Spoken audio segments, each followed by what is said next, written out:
Suicide man. তো চলুন ঘটনার গভীরে প্রবেশ করা যাক। মুভির শুরুতে দেখা যায় ডাল্টন রাসেল নামের একটা লোক, যাকে আমরা রাসেল বলেই জানব।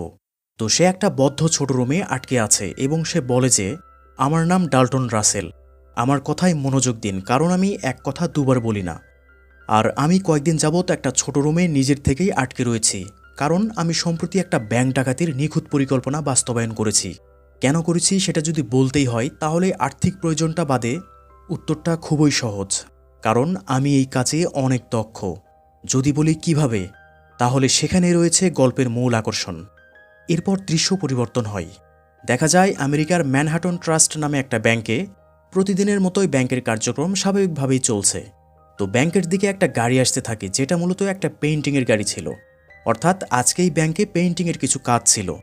এরপর সেই গাড়ি থেকে কয়েকজন পেইন্টার, মানে রং করা মিস্ত্রি আর কি, তারা তাদের রং সহ আরও কিছু সরঞ্জাম নিয়ে পেইন্ট করার জন্য প্রথমে একজন ব্যাংকের ভিতরে ঢোকে। এরপর সে একটা টেবিলের কাছে এসে তার হাতে থাকা লাইটের মতো দেখতে একরকম ডিভাইস, যেটাকে মূলত ইনফ্রারেড বাল্ব বলে, যার আলো মানুষের চোখে পড়বে না, কিন্তু ডাইরেক্ট ক্যামেরাতে গিয়ে হিট করবে। আর এই ডিভাইসটি দিয়ে সে আশেপাশের সকল সিসিটিভি ক্যামেরাগুলো বন্ধ করে দেয়। এরপর আরও কয়েকজন লোক পেইন্টিং সরঞ্জাম নিয়ে ভিতরে ঢোকে এবং ব্যাংকের মেইন গেট বন্ধ করে দেয়।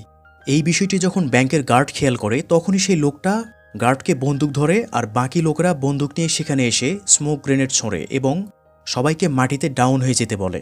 তখন সবাই প্রাণভয়ে মাটিতে শুয়ে পড়ে। তখন ডাকাত দলের মধ্য থেকে একজন বলে, আমরা এখানে ডাকাতি করার জন্য এসেছি, আর কেউ যদি আমাদের কাজে বাধা দাও, তাহলে AK-47 বুলেট সরাসরি তার মাথায় ঢুকিয়ে দেওয়া হবে।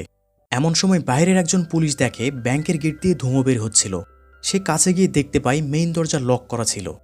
আর তখনই সেই পুলিশকে দেখে একজন ডাকাত বের হয়ে এসে তাকে বন্দুক ধরে বলে, ভিতরে আমরা অনেক লোককে জিম্মি করে রেখেছি, আর তোমাকে সতর্ক করে দিচ্ছি যে আশেপাশে যদি আমি কোনো পুলিশ দেখি, তাহলে জিম্মিদের সবাইকে গুলি করে মেরে ফেলব। এটা বলে সে আবারও ভিতরে চলে আসে। এরপর সেই পুলিশ একটু সাইডে এসে থানায় ফোন করে এই ঘটনাটি জানিয়ে দেয় এবং সেখানে ব্যাকআপের জন্য অতিরিক্ত পুলিশ পাঠাতে বলে। অপরদিকে দেখা যায় একটা থানায় বসে ক্যাট নামের একজন গোয়েন্দা পুলিশ এবং তার সহকারী গল্প করছিল। তখন সেখানে তাদের বস এসে তাদেরকে জানায় যে ম্যানহাটন ট্রাস্ট ব্যাংকে ডাকাতি হচ্ছে এবং ব্যাংকের ভিতরে অনেক লোক জিম্মি আছে। আর সেই ডাকাতদের ধরতে এবং জিম্মিদের উদ্ধার করার জন্য এই গোয়েন্দা অফিসার ক্যাটকে দায়িত্ব দেওয়া হয়। তো এরপর ক্যাট তার সমস্ত ফোর্সকে নিয়ে সে ব্যাংকের দিকে রওনা দেয়। তারা সেখানে পৌঁছে বিল্ডিংটির চারিপাশে ঘেরাও করে ফেলে এবং ব্যারিকেড দিয়ে সকল রাস্তা ব্লক করে দেয় এবং সবাই পজিশন নেয়। আর পাশের বিল্ডিংগুলোর ছাদে স্নাইপার সেট করে রাখে। দেখা যায় অলরেডি সেখানে মিডিয়ার লোকও চলে এসেছে। অন্যদিকে একটি মেয়ে দ্রুত এসে একটা লোককে বলে যে, স্যার, আমাদের একটি শাখায় ডাকাতি হচ্ছে, আর এই লোকটির নাম হলো আর্থার, আর যেই ব্যাংকটি ডাকাতি হচ্ছে ইনি সেই ব্যাংকের মালিক। এখন আর্থার বলে যে কেউ আহত হয়েছে নাকি। মেয়েটি বলে না, তবে আমাদের কর্মীসহ অসংখ্য মানুষ জিম্মি রয়েছে। আর যেহেতু আর্থার একজন প্রভাবশালী মানুষ, তাই সে এই খবরটি শুনে তেমন একটা চাপ নেয় না। কিন্তু যখনই শুনেছে তাদের 32 নম্বর ব্রাঞ্চে ডাকাতি হচ্ছে, তখনই আর্থার একদম ঘাবড়ে যায়। আর্থার সেখানে বসে পড়ে আর অনেক টেনশন করতে থাকে। তো প্রিয় বন্ধুরা, আসলে একটি ভিডিও বানাতে অনেকটা পরিশ্রম করতে হয়, আর আপনাদের কাছ থেকে পাওয়া সাপোর্ট আর ভালোবাসাগুলোই আমার ভিডিও বানানোর মূল অনুপ্রেরণা। তাই ছোট্ট একটা রিকোয়েস্ট, আমার ভিডিওগুলো আপনাদের কাছে ভালো লাগলে একটি লাইক দিয়ে চ্যানেলটি সাবস্ক্রাইব করে আমাকে আপনাদের পাশে রাখবেন। তো যাই হোক, আর্থার সেই 32 নম্বর ব্রাঞ্চে ডাকাতির খবর শোনার পর অনেক টেনশন করতে থাকে। অন্যদিকে সেই ডাকাতেরা সকল জিম্মিকে আরেকটা ফ্লোরে পার করে এবং সবার কাছে থাকা মোবাইল ফোনগুলো জমা নেয়। তখন সেই ব্যাংকের একজন কর্মকর্তা তার মোবাইলটি জমা দিতে রাজি হয় না। আর তখন ডাকাত সেই লোকটিকেই অন্য রুমে নিয়ে নৃশংসভাবে মারতে থাকে। এটা দেখে সবাই অনেক ভয় পেয়ে যায়। এরপর সকল জিম্মিদের মধ্যেও মহিলা এবং পুরুষকে আলাদা লাইনে দাঁড় করানো হয়। আর ডাকাতেরা তাদের সাথে করে অনেকগুলো ড্রেস এনেছিল, আর সেই ড্রেসগুলো সবাইকে পরতে বলে। এরপর সকল জিম্মিরা ডাকাতদের কথা মতো তারা এই কালো রঙের ড্রেস এবং মাস্ক পরে নেয়। তাদের সবাইকে একই রকমের ড্রেস পরানোর কারণ হলো, হঠাৎ করে সেখানে পুলিশ আক্রমণ করলেও যাতে পুলিশেরা সহজে চিনতে না পারে যে এদের মধ্যে কে ডাকাত আর কে সাধারণ জনগণ। তো সেখানের একজন বয়স্ক লোক শ্বাসকষ্টের সমস্যায় অনেক কষ্ট পাচ্ছিল। তখন ডাকাতেরা তাকে গান পয়েন্ট নিয়ে ব্যাংকের বাইরে বের করে দিয়ে আবারও মেইন গেট লক করে দেয়। এখন কথা হলো, পুলিশেরা চাইলেই সরাসরি ডাকাতের উপর আক্রমণ করতে পারবে, কিন্তু এটা করলে ডাকাতদের হাতে জিম্মি হওয়া নিরপরাধ মানুষগুলো মারা যেতে পারে। তাই পুলিশেরা সরাসরি অ্যাকশন নেওয়া থেকে বিরত থাকে এবং তারা চেষ্টা করে যে সাধারণ জিম্মি হওয়া লোকদের কোনো ক্ষতি ছাড়াই যেন ব্যাপারটি অন্যভাবে হ্যান্ডেল করা যায়। কিন্তু তারা ব্যাংকের চারপাশে একদম কড়াভাবে সবাই অ্যালার্ট হয়ে থাকে। আর পুলিশেরা এই বৃদ্ধটিকে এই ড্রেস পরা অবস্থায় দেখে প্রথমে ডাকাত মনে করে। এরপর সে মাস্ক খুলে বলে যে আমি ডাকাত নই, তারা আমাকে এই পোশাক পরিয়েছে। তখন পুলিশেরা তাকে নিরাপদ জায়গায় নিয়ে যায়। অপরদিকে ডাকাতেরা ব্যাংকের ভল্টগুলো খুলে দেখতে পায় সেখানে বিলিয়ন বিলিয়ন ডলার এবং অনেক স্বর্ণ রয়েছে। এরপর তারা সেখান থেকে ব্যাংকের স্টোর রুমে চলে আসে। অন্যদিকে ম্যাডেলি নামের একজন মহিলাকে দেখা যায়, যে পেশায় একজন প্রাইভেট ডিটেকটিভ, মানে টাকার বিনিময়ে সে মানুষজনের বিভিন্ন রকম সমস্যার সমাধান করে থাকে। দেখা যায় ম্যাডেলি তার এক ক্লায়েন্টের সাথে গল্প করছিল, আর তখন তার এক সহকারী তাকে জানায় যে আর্থার নামের একজন লোক ফোন করে তার সাথে কথা বলতে চাচ্ছে, মানে সেই ব্যাংকের মালিক আর্থার। আর ম্যাডেলি ফোন রিসিভ করলে আর্থার বলে যে আমার ছোট্ট একটা সমস্যা দেখা দিয়েছে, যেটার সমাধানের জন্য বিশেষ দক্ষ এবং বিচক্ষণ কাউকে প্রয়োজন, আর এটার জন্য আমি তোমাকেই পারফেক্ট মনে করছি। এরপর আর্থার ম্যাডেলির সাথে দেখা করে তাকে বিস্তারিত বলে। আর্থার তাকে জানায় যে ডাকাতেরা আমার যে ব্যাংকে ঢুকেছে সেখানের একটা সেফটি বক্সে আমার এমন কিছু রয়েছে যা অনেক অনেক মূল্যবান, আর আমি চাই তুমি ব্যাংকের ভিতরে গিয়ে ডাকাতদেরকে যেভাবে পারো ম্যানেজ করবে, যাতে তারা যত ইচ্ছে টাকা নেয় কিন্তু সেই সেফটি বক্স যেন না খোলে। আর যদি তারা সেই সেফটি বক্স খুলেও ফেলে তাহলে সেটার ভিতরে যা থাকবে সেটা তুমি তাদের কাছ থেকে নিয়ে যেভাবে পারো আমাকে এনে দিবে, আর এই কাজের বিনিময়ে তুমি যা চাইবে তাই পাবে। ম্যাডেলি বলে আপনি চিন্তা করবেন না, আজ পর্যন্ত কোনো ক্লায়েন্ট আমার কাছে অসন্তুষ্ট হয়নি। অন্যদিকে দেখা যায় সেই ডাকাতেরা ব্যাংকের স্টোর রুমের র্যাকগুলো সরিয়ে সেই রুমে ফ্লোর কাটতে থাকে। আর বাইরে ক্যাট দেখেছে ডাকাতেরা যে গাড়ি নিয়ে এসেছিল সেটা একটা পেইন্টিংয়ের স্টিকার লাগানো ছিল। আর স্টিকারটি উঠানোর পর ক্যাট বুঝতে পারে তারা আসলে গাড়িটিও অন্য কোথাও থেকে চুরি করে নিয়ে এসেছে। এরপর দেখা যায় ডাকাতেরা আরেকজন জিম্মিকে সেখান থেকে বের করে দেয়, আর পুলিশ তাকে সেফ জোনে নিয়ে আসে। ক্যাট দেখে তার গলায় একটা বক্স ঝোলানো আছে, যেখানে লেখা ছিল তারা ভিতরে মোট 50 জন লোকের জন্য খাবার চেয়েছে। আর এভাবে কোনো লোককে তারা বের করে দিলে ক্যাট সেই লোকদের জিজ্ঞাসাবাদ করে ডাকাতদের সম্পর্কে বিভিন্ন তথ্য জানার চেষ্টা করে। তো এরপর ডাকাতের কথা অনুযায়ী ক্যাট তাদের জন্য খাবারের ব্যবস্থা করে দেয়। এ সময় ক্যাট ডাকাতের লিডারকে বলে যে আমি ডিটেকটিভ ক্যাট, আর তুমি যদি আমার সাথে কথা বলতে চাও তাহলে আমি কল দিব, আশা করি তুমি ভেতরে যাওয়ার পর আমার কলটি রিসিভ করবে। আর দেখা যায় ডাকাতদের মধ্যেও একজন মেয়েও ছিল, যে ওই স্টোর রুমের ফ্লোরে গর্ত খুঁড়ছিল। এরপর প্রথমবারের মতো ডাকাত দলের লিডার তার মাস্ক খোলে। আপনাদের কি মনে আছে মুভির শুরুতেই যে ডাল্টন রাসেল নামের একটা লোক বলেছিল যে আমরা একটা ব্যাংক ডাকাতির নিখুঁত পরিকল্পনা করছি, আর এটাই সেই রাসেল, আর সে এই ডাকাত দলের লিডার। এরপর রাসেল একটা লকার খুলে দেখে যে সেখানে অনেকগুলো ছোট ছোট পোটলা রয়েছে, যেগুলোর ভিতরে হয়তো ডায়মন্ড আছে। আর সে এই লকার থেকে একটা ফাইল বের করে নিয়ে অন্য রুমে চলে আসে। অন্যদিকে দেখা যায় সেই প্রাইভেট গোয়েন্দা ম্যাডেলি এই শহরের একজন মেয়রকে সাথে নিয়ে ক্যাটের সাথে দেখা করতে চলে আসে। কারণ ম্যাডেলি যেহেতু এই ব্যাংকের মালিক আর্থারের সাথে ডিল করেছিল যে সে ডাকাতদের হ্যান্ডেল করবে, কিন্তু ক্যাট ছিল সরকারি গোয়েন্দা, তাই ম্যাডেলি চাইলেও সরাসরি ডাকাতদের সাথে কথা বলার জন্য ব্যাংকের ভিতরে যেতে পারবে না। আর ম্যাডেলির সাথে এই মেয়রের অনেক ভালো সম্পর্ক ছিল, তাই মেয়র যাতে ক্যাটের সাথে কথা বলে ম্যাডেলিকে ডাকাতদের সাথে দেখা করার জন্য যেন ব্যবস্থা করে দেয়, সেজন্য ম্যাডেলি মেয়রকে প্রক্সি হিসেবে সাথে নিয়ে আসে। যাই হোক, প্রথমে মেয়রের কথায় ক্যাট রাজি হয় না। পরে মেয়র ক্যাটকে বলে যে তুমি যদি ম্যাডেলিকে ডাকাতের সাথে কথা বলার ব্যবস্থা করে দাও তাহলে খুব শীঘ্রই তোমার অনেক বড় প্রমোশন হবে। যাই হোক, এমন অফার পেয়ে সবশেষে ক্যাট রাজি হয়। এরপর ক্যাট সরাসরি ডাকাতদের লিডার রাসেলকে কল দেয়। তখন ম্যাডেলি রাসেলকে বলে আমার পরিচয়টা না হয় তোমার সাথে সরাসরি কথা বললেই জেনে যাবে, আর বলে যে যাই হোক, শুধুমাত্র সেই জিম্মি হওয়া নিরপরাধ লোকদের কথা ভেবে আমি তোমার জন্য সুন্দর একটা ডিল ম্যানেজ করেছি, যেটাই তোমার স্বার্থ রক্ষা হবে এবং কারো কোনো ক্ষতিও হবে না, আর তুমি নিরাপদে থাকবে। রাসেল বলে কি সেটা? ম্যাডেলি বলে সেটা না হয় সরাসরি কথা বলেই জানা যাক। তখন রাসেল ম্যাডেলির সাথে কথা বলতে রাজি হয়। এরপর রাসেল ম্যাডেলিকে ভিতরে নিয়ে তার সমস্ত শরীর চেক করে নেয়।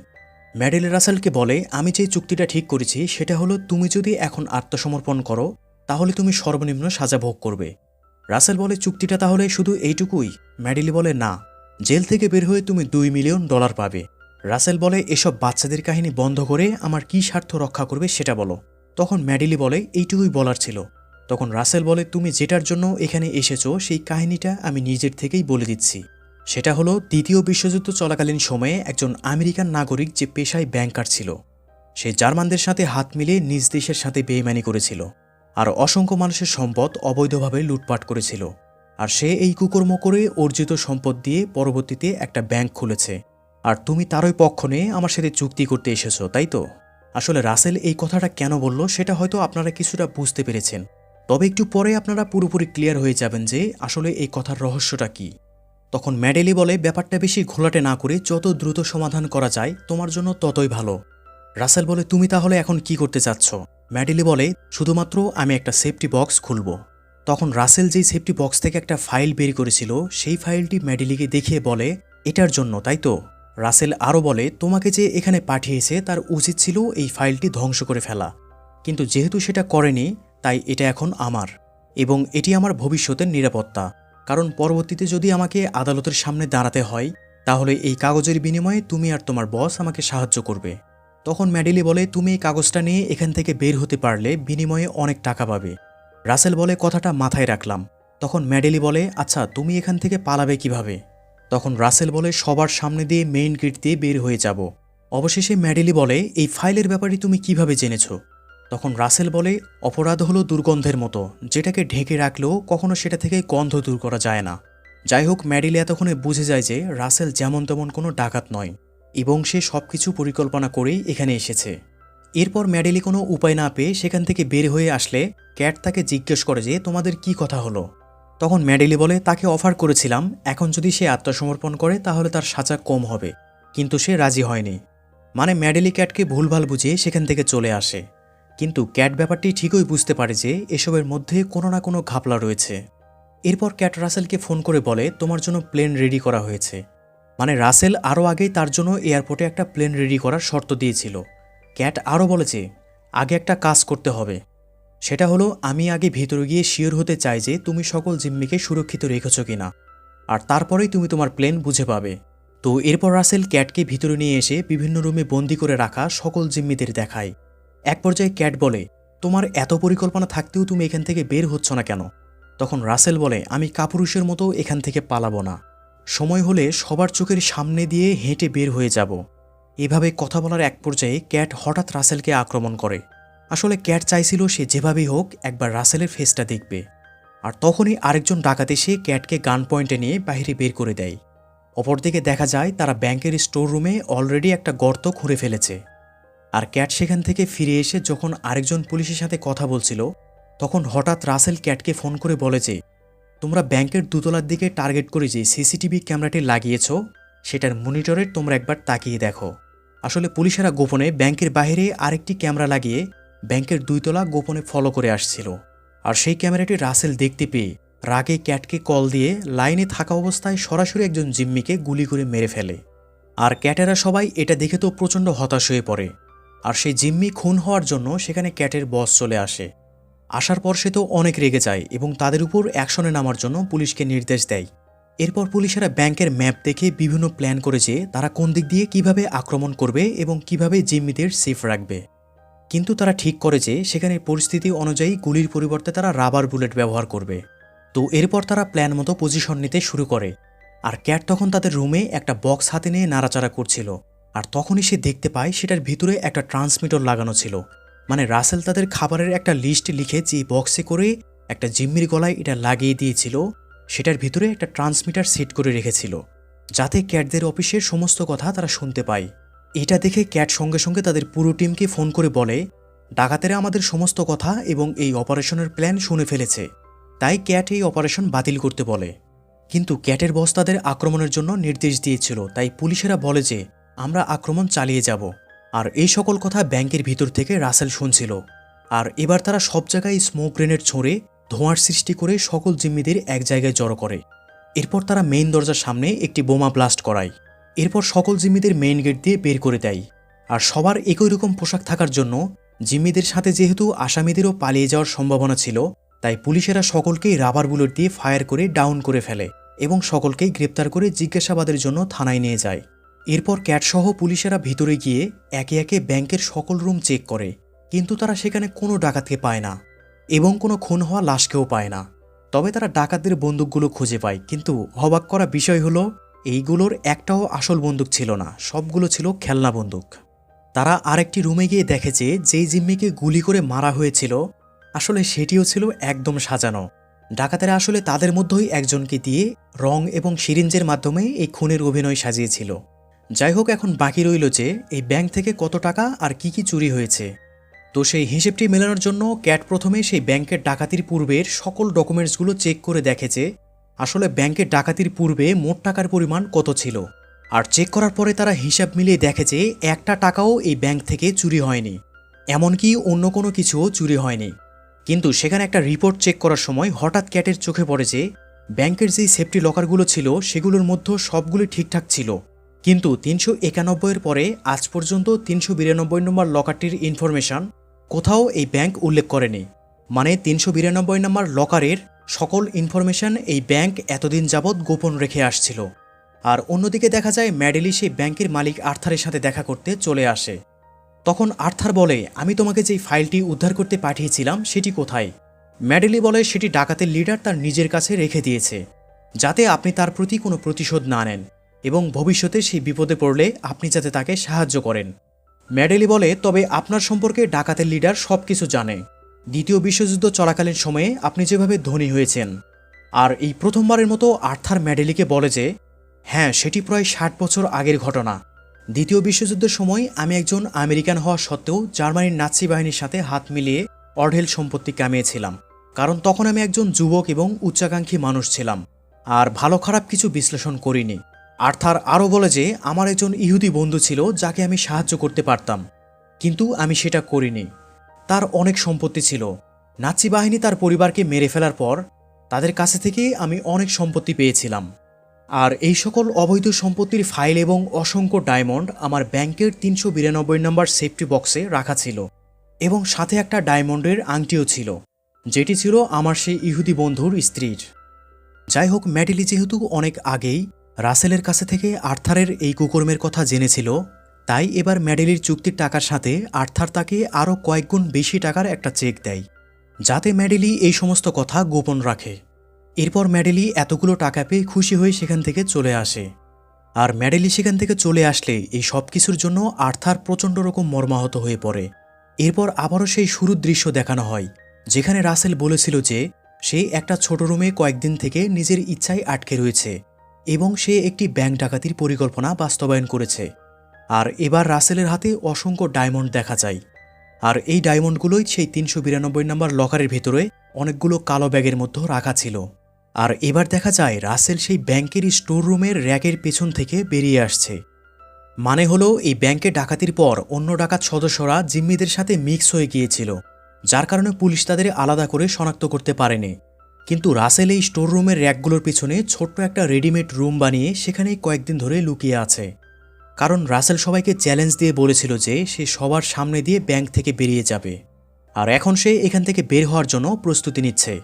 অন্যদিকে দেখা যায় রাসেলের বাকি সদস্যরা গাড়ি নিয়ে ব্যাংকের নিচে তার জন্য অপেক্ষায় রয়েছে।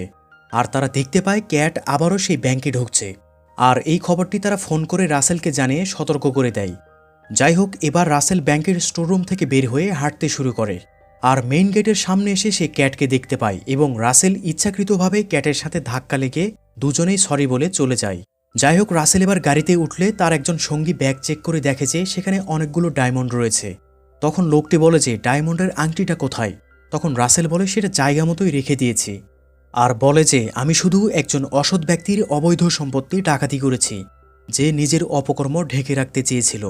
অন্যদিকে দেখা যায় 392 নম্বর লকারের কোনো রেকর্ড ব্যাংকের ফাইলে উল্লেখ না থাকায় ক্যাট সেটি চেক করতে যায়।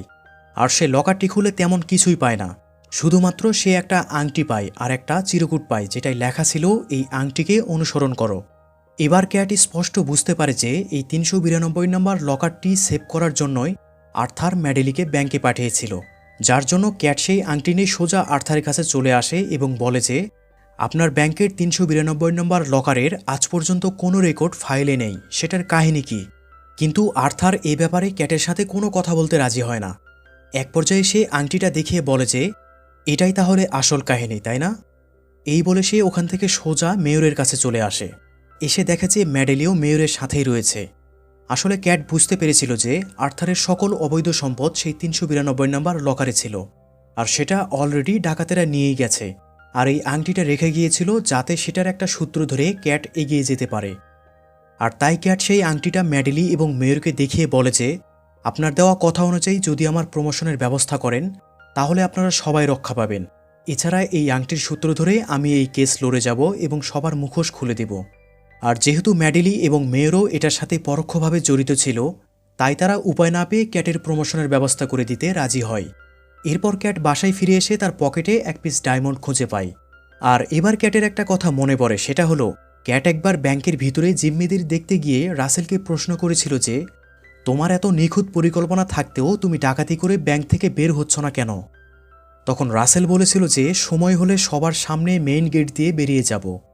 আর এবার ক্যাট বুঝতে পারে যে সে পরবর্তীতে ব্যাংকে ঢোকার সময় তার সাথে যেই লোকের ধাক্কা লেগেছিল সেই ছিল এই ডাকাতের লিডার, এবং সেই লিডার তখন ব্যাংক থেকে বের হয়ে গিয়েছিল এবং ধাক্কা লাগার সময় সে তার পকেটে এই ডায়মন্ডটি দিয়েছিল। এটা ভেবে ক্যাট অবাক হয়ে গিয়ে একটা মুচকি হাসি দেয়। আর এখানেই মুভিটি শেষ হয়ে যায়।